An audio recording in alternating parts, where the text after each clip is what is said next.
Good morning, students. I am SK Seth, your math teacher. Welcome you all and starting 9th chapter from second term courses. Clear, students? Students, today now I am going to start linear equation in one variable. Clear, student? Students, in arithmetic, we usually come across a statement of the following type, just like 16 plus 20 5 is equal to 41, 5 plus 9 is equal to 14. This type of equation statement we can solve. Clear, student? But here we can see different type of statement. Such statement involving the symbol is equal to is called statement of equal to are simply an equality. Clear? Here, student, we are talking what is a equation. A statement of equality which involve one or more variable is called an equation. See this example, just like x, a number x increased by 7 is 15. Clear बच्चों, मतलब क्या है, x में 7 increase कर दें तो answer हमारा क्या बन जाता है 15. 9 exceed a number x by 3. 9 में से क्या एक्सीड कर दें, एक्सीड मतलब माइनस कर दें x, तो क्या हो जाएगा 3. 4 time a number x is 24. 4 time means बच्चों क्या होता है मल्टीप्लाई. किसका मल्टीप्लाई करना है, अ नंबर, वो नंबर क्या है x का, इक्वल टू 24 हो जाएगा. A number y divided by 5 is 7. The sum of the number x and twice the number of y is 12. Clear बच्चों, अब हम इसको राइट करते हैं स्टेटमेंट फॉर्म में. अ number x increase by 7 is 15. तो मैंने क्या बताया, x में 7 को इंक्रीज करना है, तो देखिए x plus 7 is equal to 15. Clear बच्चों. And second 9 exceed a number x by 15. तो 9 में से हमने क्या कर दिया, x माइनस कर दिया, कितना आ गया 3 आ गया. 4 टाइम अ नंबर, 4 में x का मल्टीप्लाई कर दिया, कितना हो गया 24. Here a number y divided by 5, y को 5 से डिवाइड कर दिया, इक्वल टू 7 कर दिया. The sum of number x, x plus twice मतलब क्या होता है 2, 2 into y equal to 12. Clear बच्चों. तो हम लोग ये स्टेटमेंट इस तरह से वर्ड प्रॉब्लम में दिए होते हैं, तो हम उसे नंबर या स्टेटमेंट ऐसे बनाते हैं. क्लियर बच्चों. और कभी कभी क्वेश्चन इस फॉर्म में दिया होगा तो आपको इस फॉर्म में भी चेंज करने होंगे. Clearly students, what is a linear equation?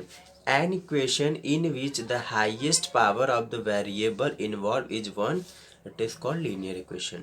बच्चों, आपने इक्वेशन ये अभी देखा और इसमें हम इस इक्वेशन को लीनियर इक्वेशन कहते हैं because it has only one power. One power में एक्स के पावर, देखिए कोई नंबर अगर नहीं होता है, ऊपर नहीं लिखा होता है, तो हम उसको 1 कंसीडर करते हैं और ऊपर जो नंबर राइट होते हैं उसी को हम बोलते हैं पावर. यहाँ पर देखिए वेरिएबल ये है, देखिए वेरिएबल ये है, वेरिएबल ये है, वेरिएबल ये है, तो सारी वेरिएबल पर पावर कितने दिख रहे हैं 1 पावर दिख रहे हैं ना बच्चों. और जो कांस्टेंट, कांस्टेंट मतलब क्या होते हैं इन्फिनिटिव ना, जो फिक्स्ड वैल्यू होते हैं, मतलब 1 2 3 4 5 6 7 जितने भी नंबर्स होते हैं वो हमारे क्या कहलाते हैं कांस्टेंट. वेरिएबल क्या होते हैं x y z a b c d p q r, जितने अल्फ़ाबेटिकल होते हैं ये हमारे क्या कहलाते हैं variable. Clear student. Solution of the equation, solution of equation हम कैसे करते हैं, a number which make L H S equal to R H S. L H S मतलब left hand side, R H S मतलब right hand side.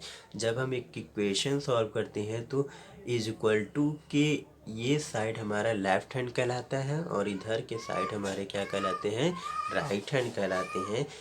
When it is substituted for the variable in equation is said to be satisfied the equation, it is called solution और root of the equation. Clear बच्चों? फिर next आता है हमारा solving a linear equation by the trial and error method. In this method we often make a guess of a root of the equation. इस equation में हम क्या करते हैं, अपने मन से कोई एक रूट्स या सॉल्यूशन मान लेते हैं कि x की वैल्यू 2 है और उसको उसमें पुट करके चेक करते हैं कि left hand equal to right hand equal है या not. We try several values of the variables and find the values of the LHS and RHS in each case. When LHS is equal to RHS for a particular values of the variable, we say that it is a root of the equation. अगर किसी particular value के लिए वो exact answer देता है तो हम कहेंगे it is a root of the equations. Clear बच्चों? Now I am going to start some questions related to the linear equation in one variable. Student, see these questions. Write each of the following statement as an equation. Clear student? First question, 5 times a number equal 40. 5 times means multiply. A number means x is equal to 40. It means that 5x is equal to 40. Clear students? And second, a number exceed 5 by 3. A number means x, exceed means minus, here 5, x minus 5 is equal to 3. And third number, 3 less than 4 times a number is 17. 3 less than 4, it means 4 times 4 into x less minus 3 is equal to 17. Clear students? And here question number 4. If 12 is subtracted from a number, the result is 24. X minus 12 is equal to 24. Clear? 12 is subtracted from a number. Student from रहते हैं तो हम लोग पहले उस second number को लिखते हैं. तो सेकेंड नंबर हमारा क्या है, एक्स है. तो क्या हो जाएगा, तो ये सेकेंड नंबर हमारा क्या है, x minus 12 is equal to 24. Write a statement x minus 7 is equal to 14.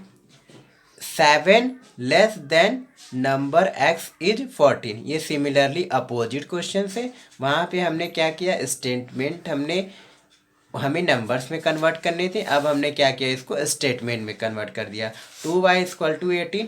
Twice of a number y is equal to 18. Here 2z upon 3 is equal to 8. It mean twice of a number z divided by 3 is 8. Clear बच्चों? This is a third question. Verify by the substitution method. The root of 3x minus 5 is equal to 7 is x is equal to 4. इस type के questions में क्या करते हैं बच्चों कि हम लोग x is equal to 4 दिया हुआ है तो जहाँ पर भी हमें x दिखेगा वहाँ पे x की जगह 4 पुट कर देंगे. So our equation is 3x minus 5 is equal to 7. Putting the value of x is equal to 4. So 3 into 4. जब स्टूडेंट्स क्या होते हैं, किसी कांस्टेंट और वेरिएबल के बीच में अगर कोई सिंबल नहीं होते हैं तो हम इंटू मान लेते हैं. 3 into 4 minus 5 is equal to 7. 3 4 जा 12 माइनस 5 इज इक्वल टू, ये 7 राइट साइड है. 12 minus 5 we get 7 and already here write 7. It mean that LHS is equal to RHS. हमारा LHS भी 7 हो गया और RHS जो है पहले से 7 दिया हुआ है. तो बच्चों ये हमारा क्या हो गया, आंसर सही हो गया. इसका मतलब क्या है, the root of the equation is 4 ही होगा. Student solve each of the following equation by the trial and error method. Trial and error method क्या होती हैं बच्चों, इसमें हम क्या करते हैं, कोई इक्वेशन दिए होते हैं. ट्रायल मीन्स क्या होते हैं, 3 होते हैं और हम कोई भी 3 कांस्टेंट नंबर लेते हैं जो कि एक बार x की जगह पुट करते हैं तो LHS RHS इक्वल आने चाहिए. नहीं आती है तो दूसरी बार हम पुट करते हैं तो RHS LHS, और थर्ड बार हमें क्या करने, LHS और RHS इक्वल करना ही है. इसीलिए इसे ट्रायल मेथड्स बोलते हैं. और हमें 3 कांस्टेंट हमें बच्चों लेने ही पढ़ते हैं। क्लियर। तो हमने जो हमारा इक्वेशन है 3x minus 5 equal to 7 minus x, तो हमने पहले क्या ले लिया, x की वैल्यू 1 ले ली। तो इक्वेशन है 3 इंटू 1 माइनस 5, तो 3 माइनस 5 हमने किया तो -2 हो गया। और राइट साइड क्या है 7 माइनस 1, तो 7 -1 इक्वल टू 6। देखो ये बच्चों यहाँ पे -2 है, यहाँ 6 है, इक्वल नहीं है, तो ये हमारा आंसर परफेक्ट नहीं है। अब सेकेंड पे बढ़ते हैं। 3 इंटू 2 माइनस 5, 3 2 जा 6 minus 5 we get 1। Right side देखते हैं 7 माइनस 2 कितना आ जाएगा, 5 आ जाएगा। 1 and 5 also not equal, so now we can take number third। तो x के जगह आप 3 पुट करेंगे, 3 इंटू 3 माइनस 5, तो आ गया कितना बच्चों हमारे पास, 3 3 जा 9 minus 5, it mean that 4, and here 7 minus 3 we get 4, तो 4 is equal to 4। here you can see LHS is equal to RHS, it mean that x equal to 4 is the root of the equation। Clear students? Thank you student for watching this video carefully।